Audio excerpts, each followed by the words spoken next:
नमस्कार बच्चों, कैसे हैं आप सब। आशा करती हूँ आप सभी अच्छे होंगे, स्वस्थ होंगे, खुश होंगे और अपनी पढ़ाई भी अच्छे से कर रहे होंगे। जैसा कि आप सभी जानते हैं, मैं हूँ आपकी हिंदी की अध्यापिका और मैं स्वागत करती हूँ आप सभी का आईसीटी वर्चुअल क्लासरूम में। और आज हम यहाँ पर एकत्रित हुए हैं पढ़ने के लिए क्लास 9th की हिंदी। क्लास 9th की हिंदी में हम पढ़ रहे हैं हमारे हिंदी व्याकरण का टॉपिक शब्द विचार। देखिए, हमने अपने व्याकरण का सेशन यहाँ पर शुरू किया था और व्याकरण में हमने शुरुआत से जो हमारा फर्स्ट चैप्टर हमने पढ़ा था भाषा, लिपि और व्याकरण, जिसमें हमने भाषा के बारे में जाना, भाषा के विभिन्न प्रकारों के बारे में जाना, लिपि के बारे में जाना और व्याकरण के बारे में जाना। और व्याकरण में हमने यहाँ पर जाना था कि जो व्याकरण होती है वही जो भाषा के पूर्ण रूप यानी कि भाषा के शुद्ध रूप और के का ज्ञान कराती है, यानी कि भाषा को किस तरह से शुद्ध रूप में उच्चारण किया जाता है, कैसे शुद्ध रूप में लिखा जाता है, उसका ज्ञान कराता है। तो देखिए, व्याकरण में हमने यहाँ पर कहा कि व्याकरण को 3 भागों में पढ़ा जाता है। वर्णों के उच्चारण किस तरह से होंगे, वर्णों की आकृति कैसे होगी, वर्णों की बनावट कैसे होगी, क्योंकि इसमें आपका भाषा जो होती है वो हमने शुरुआत में बताया कि भाषा के 2 मुख्य रूप होते हैं, एक आपका मौखिक और एक लिखित। जो हम मौखिक रूप से बोलते हैं उन्हीं ध्वनियों का जो चिन्ह होते हैं उन्हीं से हम लिखित भाषा बनाते हैं। ठीक है ना। तो यहाँ पे दोनों चीजें देखी जाती है कि उच्चारण कैसा कर रहे हैं। अगर गलत उच्चारण करेंगे तो लिखेंगे भी गलत। ठीक है। तो वर्ण विचार में हम वर्णों के उच्चारण, वर्णों के आकार, वर्णों की आकृति, उनके बनावट आदि पर विचार करते हैं, उसे वर्ण विचार कहा जाता है। उसके बाद आता है भाषा की दूसरी। यहाँ पर देखिए, वर्ण को सबसे छोटी इकाई माना जाता है, लेकिन वर्ण का कोई अर्थ नहीं होता, वो सिंगल सिंगल होता है और वर्णों का ही सार्थक मेल जो होता है दूसरा शब्द बनाता है। तो दूसरा जो पार्ट होता है उसको कहते हैं शब्द विचार, जिसमें हम शब्दों की उत्पत्ति, शब्दों के भेद भेद सबसे मुख्य है यहाँ पर कि कितने टाइप्स के होते हैं आपके शब्द। ठीक है ना। अर्थ के आधार पर कितने प्रकार के होते हैं, उत्पत्ति के आधार पर कितने प्रकार के होते हैं, रचना के आधार पर कितने प्रकार के होते हैं, और उससे भी सबसे जो मेन आता है वो आता है व्याकरणिक विवेचन के आधार पर शब्द कितने प्रकार के होते हैं। ठीक है। तो हमने यहाँ पर आप लोगों को ये सारी चीजें मैं रिवाइज करवा रही थी कि इससे पहले आपने क्या क्या पढ़ा है अभी तक। ठीक है ना। तो इससे पहले जो आपने अभी तक पढ़ा है उसमें जो सबसे मेन चीजें पढ़ी है वो आपने पढ़ी है कि शब्द के की परिभाषा क्या होती है, शब्द के कितने भेद होते हैं। तो हमने यहाँ पर शब्द भेद पढ़े थे आपके अर्थ के आधार पर, उत्पत्ति तकनीक के आधार पर, उत्पत्ति के आधार पर और रचना के आधार पर। जिसमें हमने अर्थ के आधार पर सबसे पहले शब्दों को पढ़ा, तो अर्थ के आधार पर हमने कहा कि 4 मुख्य प्रकार के होते हैं। कौन से? एकार्थी, अनेकार्थी और आपका पर्यायवाची और विलोम। ठीक है ना। एकार्थी जो एक अर्थ देते हैं, अनेकार्थी जो एक से अधिक अर्थ देते हैं, पर्यायवाची जो उसके पर्याय में बहुत सारे शब्द प्रयोग किए जाते हैं, विलोम जो विपरीत अर्थ देते हैं।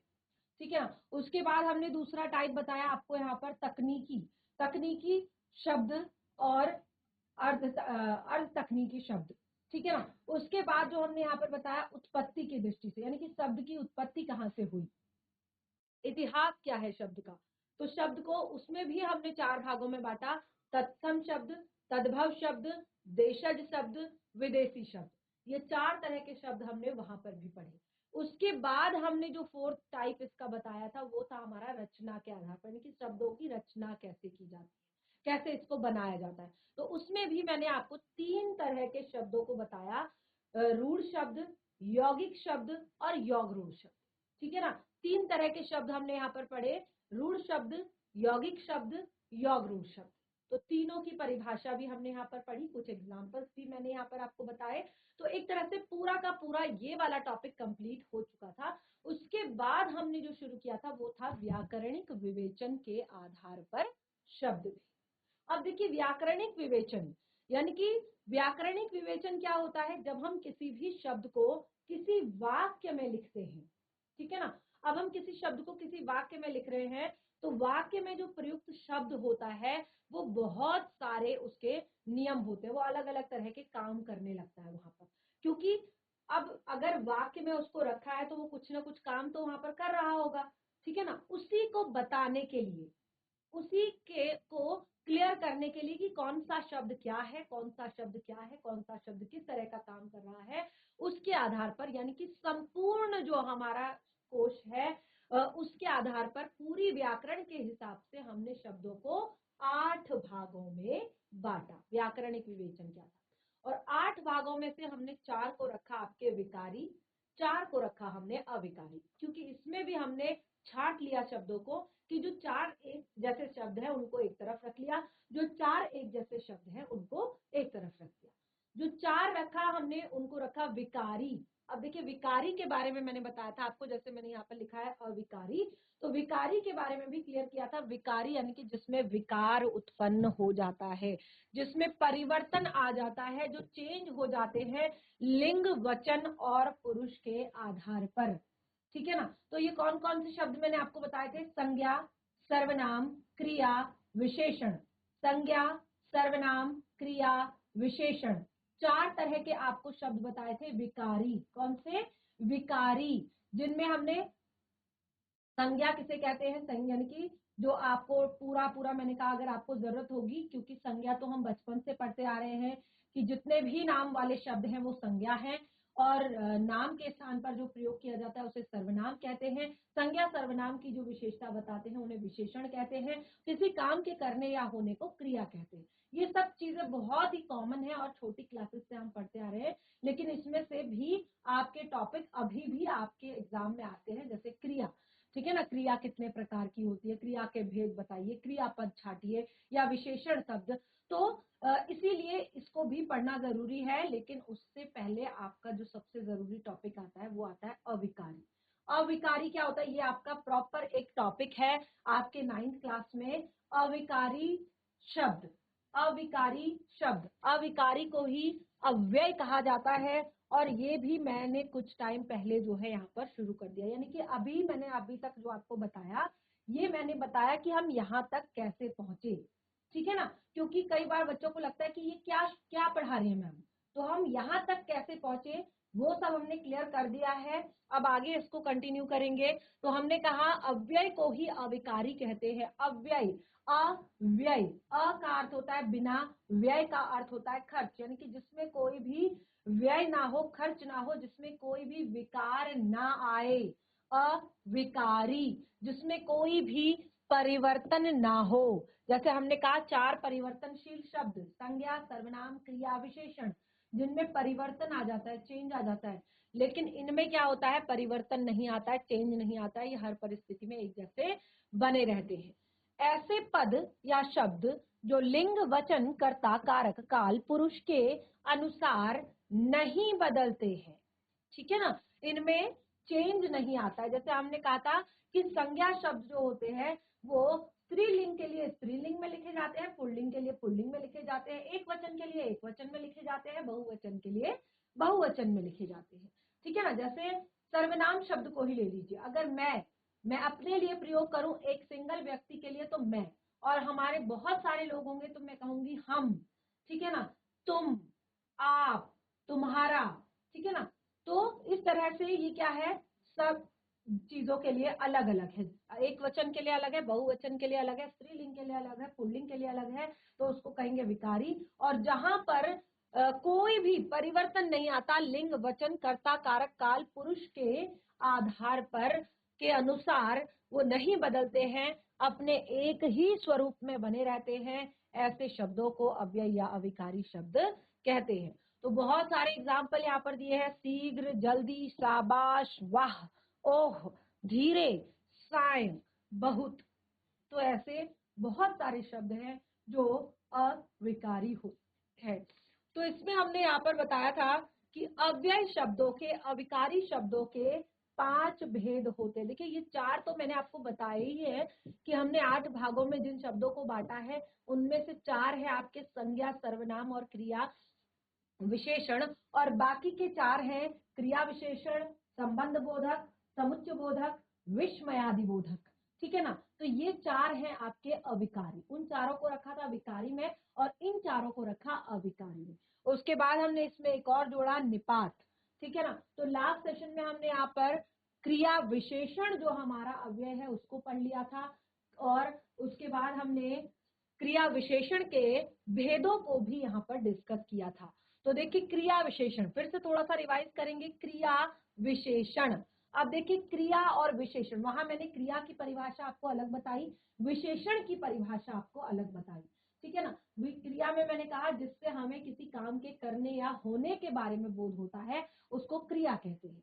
विशेषण में मैंने कहा जो संज्ञा सर्वनाम की विशेषता बताते हैं उन्हें विशेषण कहते हैं, ठीक है ना। लेकिन अब यहाँ पर क्रिया विशेषण, तो क्रिया की जो विशेषता बता रहा है उसको क्रिया विशेषण कहेंगे, ठीक है ना। तो क्रिया विशेषण शब्द जो होते हैं वो आपके अव्यय शब्द होते हैं, अविकारी शब्द होते हैं, इसीलिए इसको क्या कहा है, अविकारी शब्द, ठीक है ना। उसके बाद यहाँ पर हमने कहा क्रिया की विशेषता बताने वाले पदों या शब्दों को क्रिया विशेषण अव्यय कहते हैं। जैसे मैंने यहाँ पर एग्जांपल दिया था, किरण मधुर गाती है, ठीक है ना। तो अब किरण क्या है, किरण मधुर गाती है, किरण मधुर गाती है, किरण क्या है, स्त्रीलिंग है, उसी के आधार पर क्रिया लिखी गई है गाती है, ठीक है ना। लेकिन यहाँ पर शब्द लिखा गया है विशेषण कि वो कैसा गाती है, मधुर गाती है, मधुर यानी कि मीठा गाती है, ठीक है ना। तो उसी की जगह पर अगर मैं चेंज कर दूं यहाँ पर कि सुनील मधुर गाता है, सुनील मधुर गाता है। अब देखिए सुनील जो है पुल्लिंग शब्द है, उसके आधार पर क्रिया तो चेंज हो गई। क्यों हुई क्रिया चेंज, क्योंकि क्रिया विकारी शब्द है, परिवर्तनशील शब्द है, ठीक है ना। तो क्रिया तो परिवर्तित हो गई, लेकिन जो मधुर शब्द है ये क्रिया विशेषण है, ठीक है ना। ये विशेषण नहीं है, ध्यान से समझिएगा कि यहाँ पर विशेषता नहीं बताई जा रही है, यहाँ पर क्रिया की विशेषता को बताई जा रही है। एक विशेषता बताना, जैसे घोड़ा तेज दौड़ता है, घोड़ा तेज दौड़ता है, ठीक है ना। अब देखिए तेज दौड़ता है, क्या करता है, दौड़ता, दौड़ने की यहाँ पर आपको विशेषता बताई गई है कि दौड़ना जो है क्रिया है और उसकी उसकी विशेषता बताई गई है कि वो तेज दौड़ता है, ठीक है ना। तो ऐसे ही हमने कहा सुनील मधुर गाता है, तो ये मधुर जो है ये उसकी विशेषता नहीं है सुनील की, ये उसकी क्रिया की विशेषता है कि वो जो गाना गा रहा है वो कैसा गा रहा है, बहुत ही मीठा गाता है, मधुर गाता है। इसीलिए कई बार बच्चे थोड़ा सा यहाँ पर कंफ्यूज हो जाते हैं कि जो मधुर शब्द है कि ये तो विशेषण शब्द है। हाँ ये विशेषण शब्द है, लेकिन क्रिया विशेषण शब्द है, खाली विशेषण नहीं है ये क्रिया विशेषण है, क्योंकि ये क्रिया की विशेषता को बता रहा है, गाता है गाती है, ठीक है ना, दौड़ता है। तो गाना, सोना, चलना, खाना, ठीक है ना, हंसना, रोना, ये सब क्या है, क्रिया है। तो इनकी जो विशेषता बताएगा उनको क्रिया विशेषण कहेंगे, ठीक है ना। और वो सारे शब्द क्या होंगे, अविकारी होंगे, अव्यय होंगे, और हर परिस्थिति में चाहे स्त्रीलिंग के लिए प्रयोग करो, चाहे पुल्लिंग के लिए प्रयोग करो, चाहे एक वचन के लिए प्रयोग करो, चाहे बहुवचन के लिए प्रयोग करो, हर परिस्थिति में एक जैसे बने रहेंगे, ठीक है ना। तो ये हमने यहाँ पर पढ़ा था। उसके बाद मैंने आपको बताया था क्रिया विशेषण के भी भेद होते हैं, क्योंकि क्रिया जो विशेषण है, अब देखिए कहीं पर हमें क्रिया के होने के स्थान के बारे में बताया गया, कहीं पर क्रिया के होने के समय के बारे में बताया गया, कहीं पर क्रिया के होने के परिमाण यानी कि मात्रा के बारे में बताया गया, कहीं पर क्रिया के होने की विधि यानी कि रीति को बताया गया है। तो उसके आधार पर भी अलग अलग यहाँ पर उसके विशेषताएं होती हैं, अलग अलग शब्द प्रयोग उसके लिए किए जाते हैं। तो देखिए यहाँ पर चार भेद बताए हमने क्रिया विशेषण के। कालवाचक, काल का अर्थ क्या बताया था, समय, क्रिया के होने के समय को बताता है। स्थानवाचक, वो आपको पता है। परिमाणवाचक, परिमाण का अर्थ होता है मात्रा, ठीक है ना। रीतिवाचक, रीति का अर्थ होता है विधि या तरीका, ठीक है ना।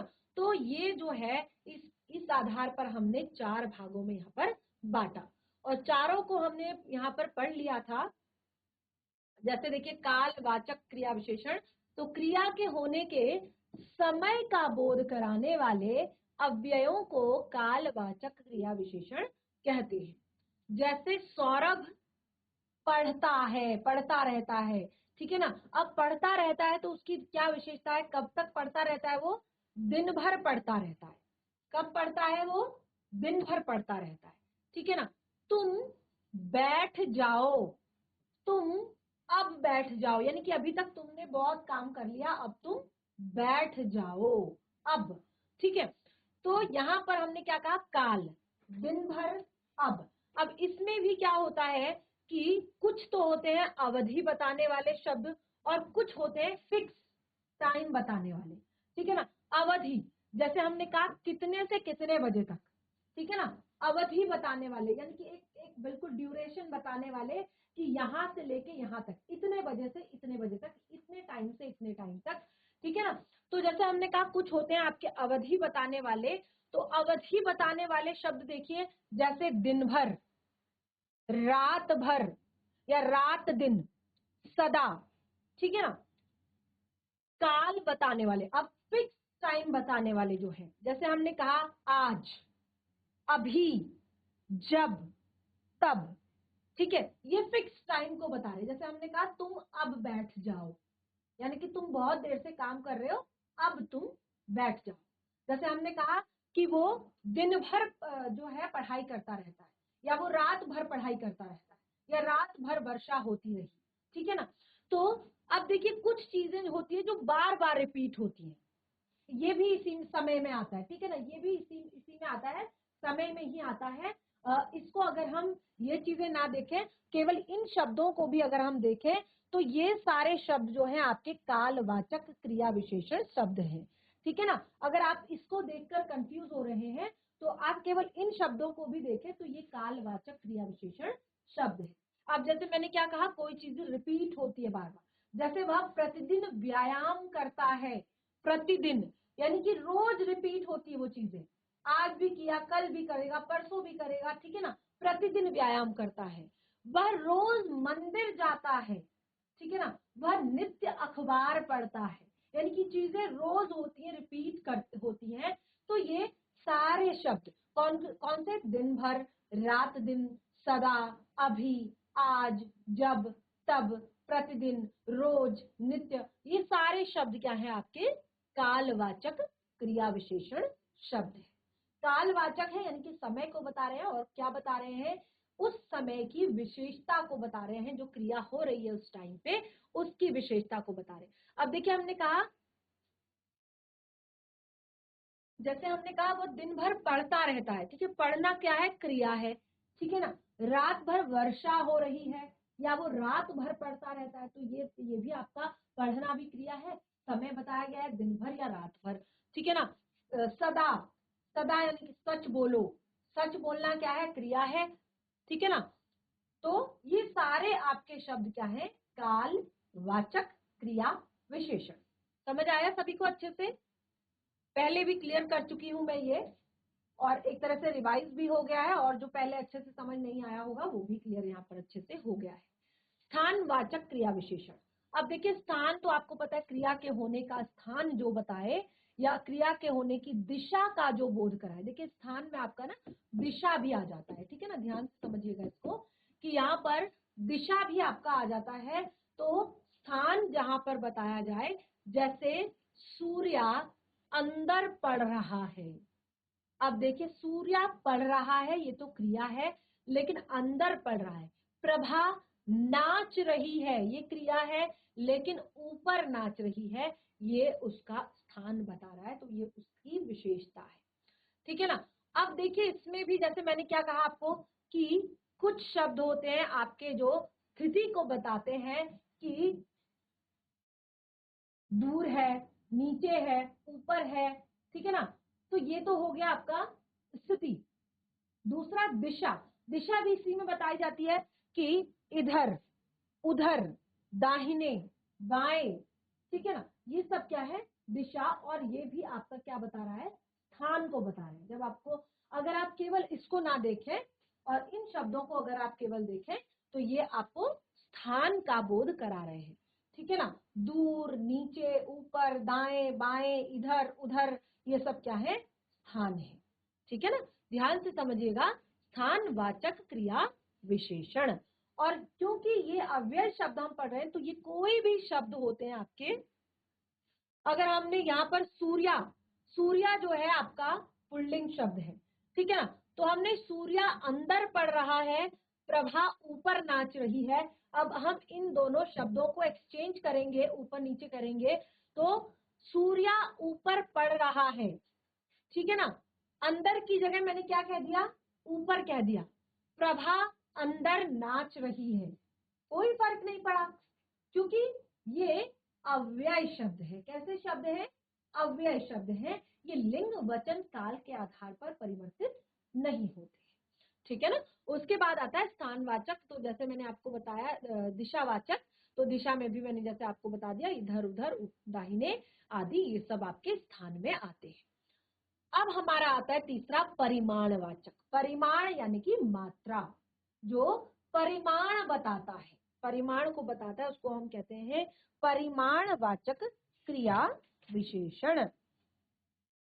अब देखिए, क्रिया के होने की क्या बताता है, मात्रा को। परिमाण का क्या अर्थ होता है, मात्रा, क्रिया के होने की मात्रा को बताता है, परिमाणवाचक क्रिया विशेषण कहलाते हैं। जैसे अधिक खाना, खाना अधिक नहीं खाना चाहिए, गीता कितना खाएगी, ठीक है ना। या वह बहुत पढ़ता है, ठीक है ना। या फिर प्रसाद थोड़ा थोड़ा मिलेगा,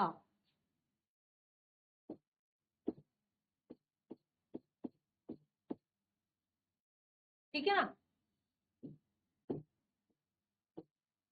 उसके बाद जैसे उतना खाओ, उतना खाओ जितना आवश्यक हो, उतना खाओ जितना आवश्यक हो, ठीक है ना। तो हमने यहाँ पर क्या लिखा है, खाना अधिक नहीं खाना चाहिए। अब ये अधिक शब्द है, ये क्या बता रहा है, क्रिया के होने की मात्रा, कि हमें खाना अधिक नहीं खाना चाहिए। गीता कितना खाएगी, वह बहुत पढ़ता है, ठीक है ना। प्रसाद थोड़ा थोड़ा मिलेगा, ठीक है ना। उतना खाओ जितना आवश्यक है। अब जैसे अधिक हो गया, कितना हो गया, बहुत हो गया, थोड़ा थोड़ा हो गया, उतना, जितना, ये सब क्या है आपके परिमाणवाचक क्रिया विशेषण अव्यय शब्द हैं। क्या है, परिमाणवाचक क्रिया विशेषण अव्यय शब्द है। तो हमने यहाँ पर क्या किया, हमने यहाँ पर बताया कि कितने मात्रा में क्रिया हो रही है। मात्रा क्या है, वह बहुत पढ़ता है, ठीक है ना। वो बहुत पढ़ता है, तो वो उसकी पढ़ाई की एक तरह से तारीफ की गई है, उसके आधार पर उसकी विशेषता को बताई गई है, किस परिमाण के आधार पर, कि वो तो बहुत पढ़ता है, ठीक है ना। उतना ही खाओ जितना आवश्यक हो, खाने की यानी कि क्रिया की विशेषता को बताया गया कि उतना खाओ जितना जरूरी हो, ठीक है ना। तो जैसे हमने कहा प्रसाद थोड़ा थोड़ा मिलेगा, थोड़ा थोड़ा क्या है, क्रिया है, ठीक है ना। मिलेगा, ये सब क्या है आपका विशेषता है कि थोड़ा थोड़ा ही मिलेगा। और कैसी विशेषता है, ये आपकी क्रिया की विशेषता है, इसीलिए इसको हमने कहा मात्रा बताने वाली विशेषता है, इसीलिए इसको परिमाणवाचक क्रिया विशेषण शब्द कहा, जो कि सारे क्या है, अव्यय है। और इसको आप जैसे कहीं पर भी बदल लेंगे तो ये एक तरह से किसी भी परिस्थिति में इसी तरह से बने रहेंगे, अपने आप में कोई चेंज नहीं करेंगे। तो ये है परिमाणवाचक। तो एक तीन समझ में आ गए। चौथा हम पढ़ रहे हैं यहाँ पर रीतिवाचक। रीति का अर्थ क्या बताया था मैंने, क्रिया के होने की विधि, या क्रिया के होने का तरीका। क्रिया के होने की विधि या क्रिया के होने का तरीका, उसको हम कहते हैं रीतिवाचक क्रिया विशेषण। अब देखिए, सुरेंद्र सहसा आ गया, सहसा, ठीक है ना। आप इसकी जगह अचानक भी लिख सकते थे, ठीक है ना। तो अचानक शब्द जो होता है ये भी आपका रीतिवाचक क्रिया विशेषण ही होता। आ गया क्या है, क्रिया है, और कैसे आया, सहसा आया, अचानक आया, ये दोनों आपके रीतिवाचक क्रिया विशेषण अव्यय शब्द है, ठीक है ना। उसने कुछ अनुचित नहीं कहा, उसने कुछ अनुचित नहीं कहा, ठीक है ना। इसी तरह से आपका और भी बहुत सारे शब्द आप इसमें लिख सकते हैं, जैसे कछुआ धीरे धीरे चलता है, कछुआ धीरे धीरे चलता है, ठीक है ना। और आपका गाड़ी तेज चलती है, ठीक है ना।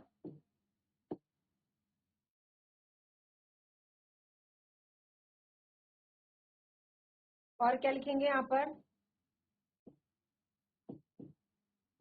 कृषि के लिए वन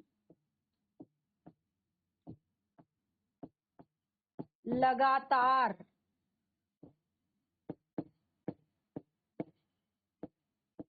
काटे जा रहे हैं,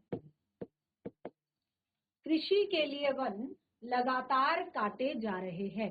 अब जैसे मैंने यहाँ पर क्या बताया आपको कि ये जो है आपका शब्द क्या, धीरे धीरे, तेज, लगातार, सहसा, ठीक है ना, अनुचित, ये आपका क्या है, सारे रीतिवाचक क्रिया विशेषण है, यानी कि कैसे क्रिया हो रही है, क्रिया करने की विधि क्या है, ठीक है।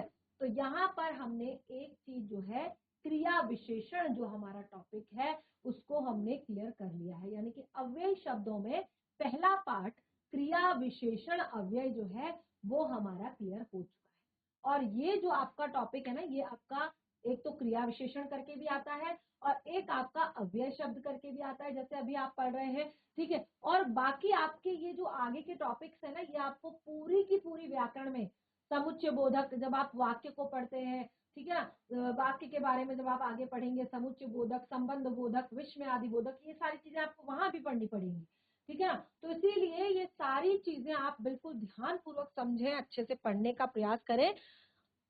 अब हम बढ़ेंगे आगे अपने अगले पार्ट की तरफ। जैसे पहला हमने बताया था क्रिया विशेषण, तो दूसरा है आपका संबंध बोधक अव्यय। ये आपके क्रिया विशेषण के भेद थे 4, ठीक है ना। कौन कौन से, कौन बताएगा, कौन कौन से भेद थे क्रिया विशेषण के, कालवाचक, रीतिवाचक, परिमाणवाचक, और कौन सा बताया था हमने, ये सारे आपको अच्छे से क्लियर होने चाहिए, ठीक है ना। तो इस तरह से ये चारों टॉपिक आप अच्छे से पढ़ें और उसके बाद हम दूसरा पढ़ते हैं यहाँ पर संबंध बोधक। क्या होते हैं संबंध बोधक, अभी आगे जैसे मैंने कहा ये वाक्यों में भी आपको पढ़ने को मिलेंगे, इसीलिए ये टॉपिक जो है आपके व्याकरण का पूरा टॉपिक, अव्यय शब्द हो चाहे क्रिया विशेषण हो, ये संबंध बोधक हो, ये पूरा टॉपिक जो है आपका अविकारी शब्द का, अव्यय शब्द का बहुत ही ज्यादा महत्वपूर्ण है, इसीलिए मैंने इसको पहले लिया है। बाकी आगे जैसे मैंने कहा कि जो विकारी है उसमें भी 4 चीजें हैं जो आपने पहले भी बहुत अच्छे से पढ़ी है, लेकिन यहाँ पे जो है आपने फिर से अगर आप उसको रिवाइज करना चाहते हैं, जैसे मैंने बताया कि आपका क्रिया जो है वो भी आपके एग्जाम में आती है, क्रिया के भेदों के बारे में आता है, तो उसको भी मैं आगे क्लियर करूंगी। लेकिन जो ये टॉपिक है ये आपका बहुत ही ज्यादा महत्वपूर्ण है। तो मैं आशा करती हूँ कि आज हमने यहाँ पर जो भी पढ़ा है उसको आप अच्छे से घर पर एक बार रिवाइज करेंगे, कहीं पर भी आपको कोई डाउट लगेगा उसको जरूर क्लियर करेंगे नेक्स्ट सेशन में, और उसके बाद हम आगे कंटिन्यू करेंगे अपने नेक्स्ट ये जो हमारा टॉपिक है संबंध बोधक अव्यय शब्दों को। तो इस तरह से आज का सेशन हमारा यहीं पे समाप्त होता है, हम मिलेंगे हमारे नेक्स्ट सेशन में, तब तक के लिए धन्यवाद, आपका दिन शुभ।